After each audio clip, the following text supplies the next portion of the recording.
Office मध्ये आपटा-आपटी कशासाठी? Head office मधून फोन आलाय. या महिन्याचा प्रोग्रेस रिपोर्ट लिहून हवाय आणि आजच्या आज झाला पाहिजे तो. मग त्यासाठी एवढा फाईलचा ढिगारा कशाला? कॉम्प्युटरवर दिसतं ना सगळं. काय नाही, तुम्ही कशा लोकात जुन्या गोष्टी सांभाळून ठेवता काय कळत नाही. काय करणार, बॉस सुद्धा तुमच्याच जमान्यातले आहेत ना, म्हणून. ते सगळं सोडा. हा ट्रेंड नीट स्टडी करा. Raw material cost, labour cost, overheads हे सगळंच खूप हाईप केलंय. त्यामुळे या महिन्यात सुद्धा हा सेम ट्रेंड फॉलो झाला पाहिजे. ओके? म्हणजे मी आकडे फुगवून सांगायचे, हिशोबात गोळ घालायचा, आणि किती पैसा वाया गेला हे आपण कोणाला कळू द्यायचं नाही, होय ना? करेक्ट, बरोबर बोललात. जमणार नाही. व्हॉट? ही असली कामं मी करत नाही कधी. माझ्या तत्वात बसत नाही ते. खड्ड्यात गेली हो तुमची तत्व. Just do what I am saying. तुम्हाला आता दुसरा चॉईस नाहीये. आहे.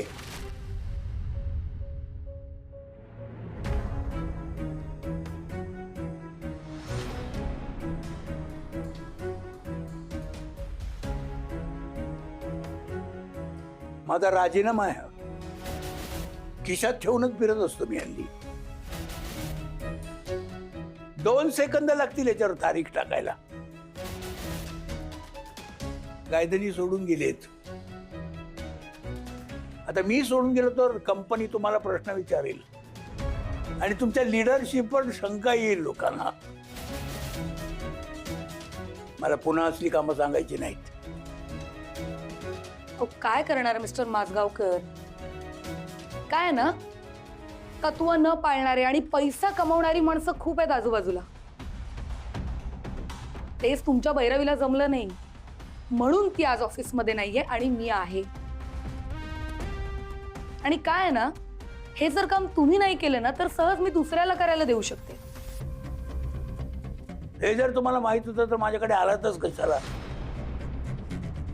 तर तुला माहित होतं की माझ्या सहीला जी किंमत आहे ती दुसऱ्याच्या नाही.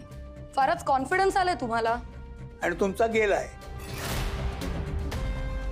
जा, कोणाकडून काही काम करून घ्यायचं असेल ते करून घ्या, पण एक लक्षात ठेवा, आमची भैरवी स्वतःची कंपनी सुरू करण्याच्या मार्गावर आहे. आणि तुम्ही काय करताय? तुम्हाला तुमचं काम जमतंय? नाही जमत. म्हणून तुमच्या हाताखाली माणसं टिकत नाहीयेत.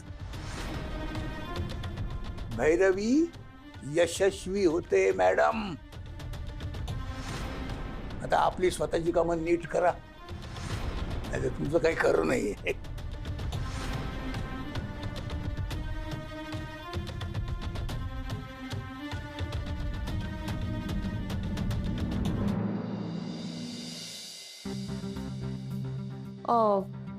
काय देसाई कुरणी बोलवलं मला? भैरवी, अभिनंदन. पाककली स्पर्धेत मोठं बक्षीस मिळवलंयस तू. तुझं पेपरात नावही आलंय. खूप मोठी कामगिरी केलीस. बरं, आम्ही असंही ऐकलंय की तू एक नवा बिझनेस सुरू करतेस. हो, येस. भैरवी, बस ना, बस. अरे बस, please. बसा बसा. भैरवी, मग आम्हाला सांग, एक्झॅक्टली कोणता बिझनेस सुरू करणार आहे तू? Cloud kitchen basically. म्हणजे ते अन्नपदार्थ? हो, तुम्ही पाहिलं ना, आपल्या सोसायटीमध्ये आमच्याकडून 2-3 वेळेला पदार्थ येऊन गेले असतील. खूप जणांना आवडले सुद्धा होते. हो हो, माहितीये ना, छानच होते ते. हो ना. हा, मग एक तुला विचारायचं होतं, या व्यवसायाचा तू काही बोर्ड वगैरे लावणार आहेस का? म्हणजे हो, लावेन ना. ओ, सॉरी टू से भैरवी, पण तुला आहे ना तसा बोर्ड लावता येणार नाही. लावता येणार नाही म्हणजे? हो, म्हणजे तसा इथे व्यवसाय करता येणार नाही तुला. का? कारण ही रेसिडेन्शियल जागा आहे. हो, आणि भैरवी काय आहे, रेसिडेन्शियल हाऊसिंग सोसायटीमध्ये असे व्यावसायिक गाळे चालवता येत नाही, म्हणजे नियम आहे तसा. हो, पण जर कोणाला तसा काही त्रास होणार असेल किंवा कोणी त्याच्या विरुद्ध काही कंप्लेंट केली तर तुम्ही या विरुद्ध काही कंप्लेंट करणार आहात का? आता ते त्रास होतो हे कळायला लागल्यानंतर तेव्हाच तेव्हा करू. हा म्हणजे ते आता नाही ना सांगता येणार है ना. आणि मी काय म्हणतो, ती वेळ येऊ द्यायची कशाला? आपणच आपलं ठरवून टाकू ना. नाही म्हणजे कंप्लेंट वगैरे काही नाही. मी सांगतो तू इथे बिझनेस करूच नकोस. काय? नाही नाही नाही नाही. हे बघा, सुरुवातीला तरी मला घरीच करावं लागेल आणि ऑफकोर्स नंतर मला फ्युचरमध्ये मोठी जागा लागेलच. नाही, जमणार नाही. सुरुवातीलाही नाही आणि नंतरही नाही. नियम आहे तसा. अहो पण एवढी माणसं करतायत. हे बघ, त्यांचं आपल्याला काही माहित नाही. नाही हे बघ, आपल्या सोसायटीत नियम आहे ना तसा. मी तुला समजावतो. हे बघ, तू हा एवढा मोठा बिझनेस करणार म्हणजे माणसं ये जा करणार, सामानाची ने-आण होणार, अस्वच्छता होणार आणि कोण कुठली घाणेरडी माणसं इकडे येत जात राहणार. हे बरोबर आहे का? नाही ना. आणि भैरवी, तुझ्या व्यवसायाची एवढी मोठी उलाढाल होणार तेव्हा आम्हाला म्हणजे सोसायटीला काय फायदा होणार? तुला स्पष्ट सांगू का, तुला इथे व्यवसाय करता येणार नाही.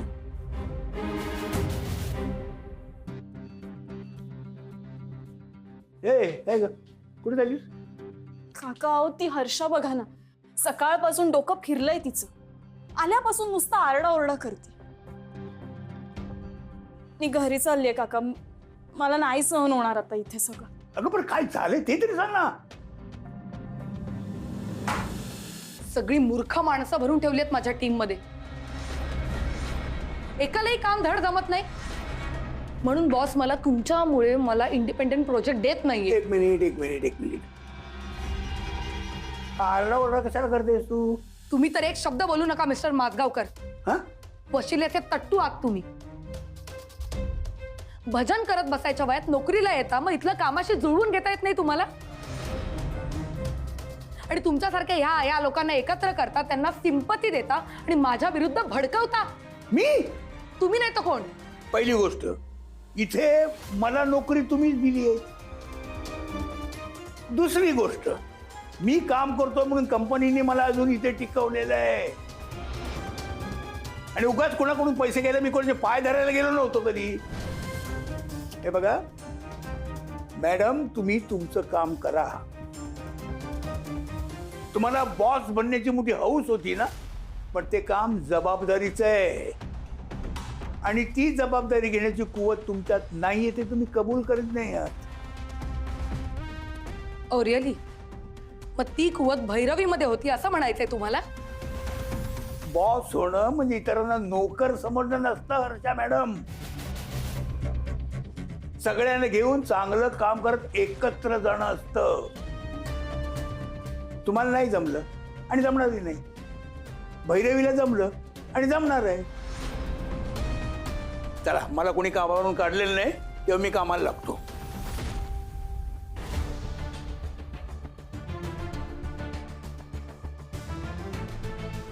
हा रघुभाऊ, नाही ठीक आहे, आपण नंतर बोलू. ठेवू फोन. Okay bye. काय म्हणाले रघुभाऊ, झाली त्यांची जागा रिकामी? नाही ग, त्या भाडेकरूंनी पुढच्या वर्षाचं भाडं सुद्धा देऊन टाकलं. अरे देवा, एक काम करा ना, ते देशमान आहेत ना, त्यांना विचारा ना. त्यांच्या मुलाचा फ्लॅट होता, ते विकणार होते. त्यांनी जर विकला नसेल ना, तर आपली भैरवी रेंट देऊन घेऊ शकेल ना. नाही ग, तो फ्लॅट मोठा आहे, त्याचं रेंट सुद्धा जास्तच असणार ना. मग काय झालं? भैरवीकडे एवढे पैसे आहेत, त्यातले जराही शिल्लक राहिले नाहीयेत का देऊन टाकले सगळे त्या अनिशला? अगं, त्या नवरा बायको मध्ये काय अंडरस्टँडिंग आहे आपल्याला कसं समजणार? तो मुलगा आधीपासूनच वाईट आहे ना, हे मला माहितीच होतं. आता ते सगळ्या जगालाही कळलंय, दिसतंय. पण आपल्या मुलीला का दिसत नाहीये ना, तेच मला कळत नाहीये. एक मिनिट, भैरवीनी तसं कन्फर्म केलाय का? अहो, तिच्या न बोलण्याचा अर्थही आपल्याला कळू शकतोच ना. तुम्हाला जाणवत नाही का? ते दिसत नाही का डोळ्यांनी? चांगला मुलगा म्हणून दिला आपलं आपण लग्न लावून. तेव्हा कुठे ठाऊक होतं? हा अत्यंत आळशी आहे, महत्वाकांक्षी नाहीये, त्याला कामाची सवयच नाहीये, हा एक नंबरचा आईत खाऊ आहे.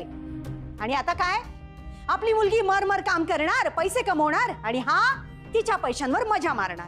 हे बघ मीना, भैरवीने काय सांगितलं लक्षात आहे ना? तुम्ही माझ्या संसारात आणि माझ्यात आणि माझ्या नवऱ्याच्या नात्यात लक्ष घालू नका. तेव्हा हा विषय माझ्यापुरता संपला. हा आता ती स्वतःहून जेव्हा सांगेल तेव्हा मग मी माझं मत देईन. बरं, आता आपण भैरवीच्या कामासाठी जागा शोधूया का? अहो पण कुठे मिळणार आहे अशी जागा? प्रयत्न करूया, मिळेल. ठीक आहे, मी पार्टी नाही लावली आणि स्टाफही नाही ठेवला तर अगं पण शेवटी तो व्यवसायच ना.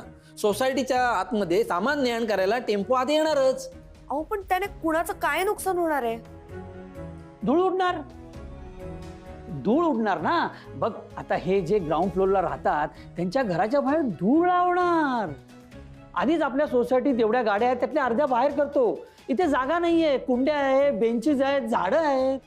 बरं ठीक आहे, मग टेम्पो आपण रस्त्यावर उभा करू. म्हणजे या कामासाठी तू परशुला कामाला लावणार, सोसायटीच्या कामासाठी वॉचमनला तू वापरून घेणार. ऐका माझं, मला आधी काम तरी सुरू करू दे. आणि मुळात आतापर्यंत जी काही छोटी मोठी कामं मी केली त्याचा तुम्हाला कधी त्रास तरी झालाय का? तुम्हाला कधी कळलं तरी का मुळात? आ? म्हणजे आम्हाला न सांगता तू हे जे केलंयस तो अजून एक मोठी चूक केली आहे आणि त्याला सोसायटीची परवानगी नव्हतीच. अहो सगळे करतात, सातपुते क्लासेस घेतात, परवानगी घेऊन. रुपाली ताई ड्रेसेस शिवतात. परवानगी घेऊन. बर मग ती प्रिया रील्स करून पैसे कमवते, त्याचं काय? तेही परवानगी घेऊन. हे बघ भैरवी, सोसायटीचा एक नियम आहे, रेसिडेन्शियल फ्लॅटमध्ये कोणतीही कमर्शियल ऍक्टिव्हिटी होणार नाही. आणि आता आमच्याशी वाद घालून काय उपयोग होणार आहे? हे बघ, तुला जर आम्ही परवानगी दिली ना तर इतर सोसायटी मेंबर आम्हाला नावं ठेवतील आणि मग काय होईल? जो तो बिझनेस सुरू करेल. मग उद्या काय होईल? ही गुलमोहर कोऑपरेटिव्ह सोसायटी ना एक बिझनेस सेंटर होऊन जाईल. ठीक आहे, थँक्यू, येते मी. ए भैरवी, एक मिनिट ये इकडे ये. एक उपाय आहे, ये बस बस बस. तू आता एवढा मोठा बिझनेस करणार आहे तर एक उपाय आहे आपल्याकडे. म्हणजे तुझ्या बिझनेस मधले 10% प्रॉफिट तू आम्हाला दे.